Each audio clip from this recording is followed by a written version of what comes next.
So, another tournament done and dusted. This was a Sunday one, so it was a bit more casual, although I still wanted to do some more testing with the Elite Mask Hero. Made some tweaks and changes, and one or two of them were pretty decent, while one or two of them were kind of a flop. So I'll just get the deck list over and done with. Thankfully, this is not going to be anywhere near as long as the first one, because the first one I wanted to introduce the deck and just sort of go through what the hell it's supposed to do. This time around, it's just pretty much going through the same thing and not repeating anywhere near as much. So, Shadow Mist at 3 once again. It has to be played at 3. It is the central piece of the deck now. So, needless to say that's a thing. Stuck with the 2 Bubble Man because I just wanted to keep 2 Bubble Man.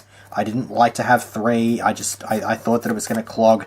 The theory on it just did not really convince me to play it at 3. So, happy to stick with the 2 on that one. Same thing with Alias. I was actually considering cutting one of these for a Voltic, but I don't really banish them anywhere near as often as I would like to get Voltic out on the board. In theory, it's not too bad because you could, if you've got something banished, you could always just get it out with Diane, but it's a bit too situational for me. I'd rather have the Beat Stick to get over Denko and shit. So, then we have the 1 Wild Heart. Classy as always. Didn't see him quite as much in my opening hand today as I did on Thursday, but it is what it is. 2 Goblin Berg. Very, very useful today as well. So too, the 2 Summoner Monk. So I saw a bit more use of these 2 today, so it was really, really nice to know that they are pulling their weight. Then for the spells, 3 Mask Change. And this is I actually wrote the entire list down in the description of the previous deck list video because it was so long.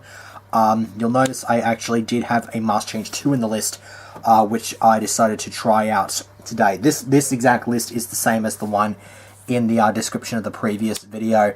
I just wanted to go through it. I just wanted to list it out on video just to go through the choices. So Mask Change 2 I decided to have just in an extra target to search for with Shadow Mist. This card sucks. I know, it sounds... This thing is so freaking awesome, it's just the best thing ever. No, it's not. This is coming out. This thing was dead so freaking often. I got it off once, and for the most part, it was literally just the same as Mask Change, except I discarded a card. I think it was a, I think it was a Shadow Mist. It was either that or some crummy old spell, but point is, Mask Change 2 is far too dead for me to consider using it anymore, at least and not until I can find a build, possibly with the new stuff in the Gold series, that could support something like that, but for now, my next build is not going to have that in it, because it sucks. It really does. 3 Rotor for the search power. Still maintain that you don't need the 3 E-Call, because you don't want to bloody get screwed over by no search cards. Triple Miracle Fusion, the silly card. Silly card is always silly. 2 copies of A Hero Lives. Now, my theory on the future for this thing is going to include...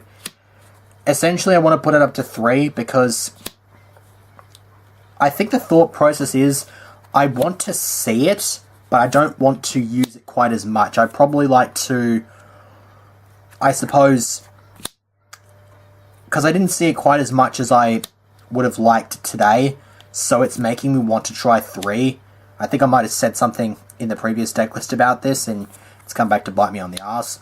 But I'd like to give it a crack at 3, because my thought process is that I'm not going to use it unless I absolutely have to. Like, even if that is first turn, if this is the only way I can get Shadow Mist out, then I'll play it. Otherwise, if I've got something like, let's say, what do you call them? Bloody Summoner Monk. This thing is probably the first thing that's going to be ditched for the Summoner Monk, because it's going to be a lot better to go into it through the Summoner Monk, and so... Obviously, I'm not going to be getting 3 of these off frickin' every game.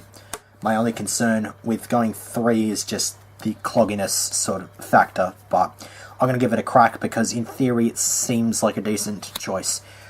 2 Mask Charge, this was pretty solid. A couple of games where it was dead, but This is not the most consistent deck ever. That's one issue with it. Some people are on the hype train about it, but it is not the most consistent thing ever, which is why it's not going to be that great. It's got decent matchups against good stuff, but just the consistency hurts.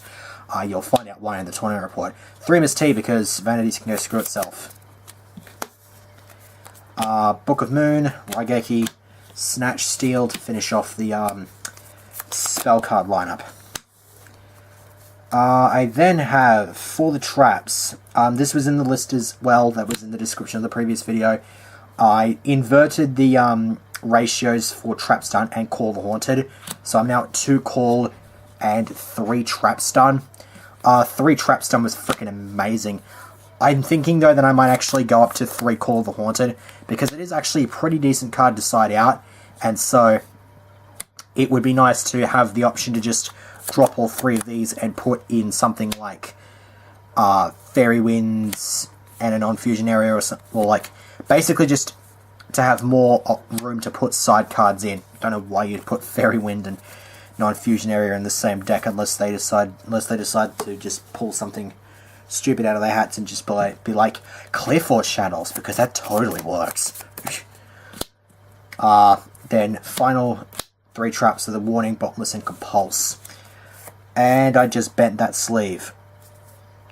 Ew, I just got these sleeves today. That's really bad. Ugh. Anyways, extra deck. 2 Dark Lore. Dark Lore 2 is still pretty fine for me as far as I'm concerned. Koga, once again, never saw him. It's weird. I want to cut him, but I know that as soon as I do that, I'm gonna find in a situation where I'm gonna need him. 1 Acid. I'm wanting to put this up to 2 because I found myself in situations where I already used an Acid and I went for an absolute 0 and thought that the most optimal play in that situation, in the situation, was just a complete board nuke, but I'd already used my Acid. So I'm thinking of bumping this up to 2. Diane was pretty decent as well. She, whatever, saw some play. Scurrydale I actually dropped a couple of times, surprisingly enough. Just for beat stick purposes, really. Absolute 0 was so freaking amazing. I got Shining off once. I actually got Gaia off once as well. So these guys all made an appearance in today's tournament. So they all sort of just did what they did. Although I went into Gaia by Miracle Fusioning Absolute 0. Then for the Xyz, 1 Excalibur, 1 Revival Chain, got this off and dumped a Shadow Mist, which was really nice. Got myself set up for next turn. The theory is that you can also dump Mask Change and then get it and a hero back with Mask Charge, because you'll usually drop a hero with Revival Chain. Like, you'll usually drop a hero and then stack into Revival Chain. So then you just detach the hero, dump a Mask Charge, and then just get stuff back to hand. And if you've got Bubble Man, then you can actually lay everything on the back row, set the Bubble Man, and then as soon as your opponent just goes for the back row lay, you just blow it up with Acid. It's really, really awesome to have, actually. We then have the 1 Exciton, which came in place of the Ragnar 0, and actually got it off. I got it off against Boojins, and I think it did win me the game. Was that game 1 or 2? It was either game 2 or 3 that I got Exciton Knight, but it did see some play, so well justified to put that in. Blade Armor Ninja for the double swing, didn't see. Castell, I actually used this to send one of my own monsters back to the extra deck, and you will see why in the tournament report. And then Cowboy for game, which I am probably going to remove and put something that's a little bit more effective in this slot. Because Cowboy is a bit of just a situational sort of thing. I think the Xyz is... I think the primary method of the extra deck use in this deck is to just use the mask heroes. The other ones, the Xyz, should just be like support options. So I'm thinking about just cutting... I'm thinking about cutting the Cowboy for the second Acid and just leaving it as it is. Side deck, I do not believe has actually changed that much. I know there has been some modifications. So the Triple Flying Seas got this off against a Burning Abyss player, which was decent, but the problem is I actually bricked and saw no other monsters, and so ended up losing to Torque Beats. Mind Control, which I think I saw once.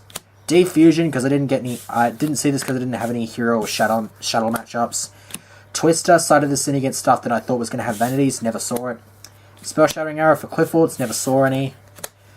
Fusion Area for Shadows, never saw any. Royal Prison, because I don't actually have to special summon that much out of my graveyard. It's only really the Call of the Haunted. And I would usually side the Call of the Haunted out for this. So this is actually a pretty decent Floodgate sort of card for Satello Knights, because it just prevents their Altair from doing anything. It also stops Soul Charge, which is quite nice. Soul Charge, Call, Altair. It does do a fair bit of damage. Mask of Restrict, Side of the Sin against Burning Abyss, just out of fear of vanities or some shit. Would have been definitely in there against Clifford's, but never saw it when I did side it in. And Fairy Wind, once again, did not see Clifford's, so this did not get sided. So my side deck was relatively useless throughout the entirety of the day, because it just didn't go up against the relevant matchups. So, speaking of matchups, I'll be going through those in the next video, so see you for that.